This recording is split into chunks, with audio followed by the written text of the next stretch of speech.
Priya studio Delhi.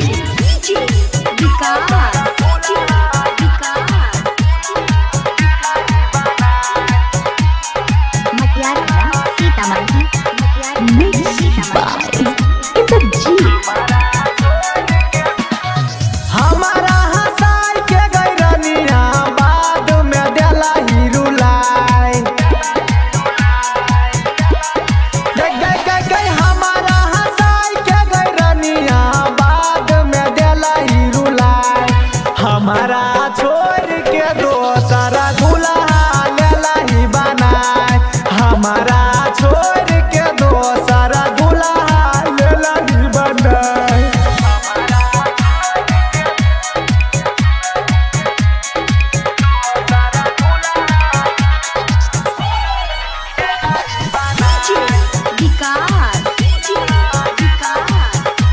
Priya अभी आप सुन रहे हैं रामनगर सहरसा से कुमार परशुराम की शानदार प्रस्तुति। मिले खातिर कर रही रोजे रोजे फोन गे, कब किए चल गेलो दोसरा पमोन गे। हे गई मिले खातिर कर रही रोजे रोजे फोन गे, कब किए चल गेलो दोसरा पमोन गे। जाइते ससुरबा बाबाली हमारा तो गेला ही भुला गे। जाइते ससुरबा बाबाली तो हमारा गेला ही भुला। हमारा छोड़ के दोसरा दुल्हा लेला ही बनाए।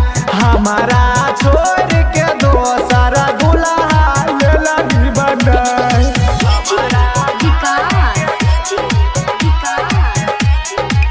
अभी आप सुन रहे हैं रामनगर सहरसा से कुमार परशुराम की शानदार प्रस्तुति। राइटर गोविंद हीरा के नैतानियो सबूर गे, शादी कहूँ कर लेली कैला ही कबूल गे।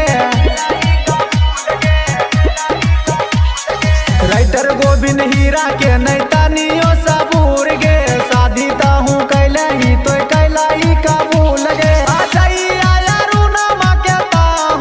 पागल देला ही बनाए ओकरे नाम के सेनुरा मंगिया में लेला ही लगाए। हमारा छोड़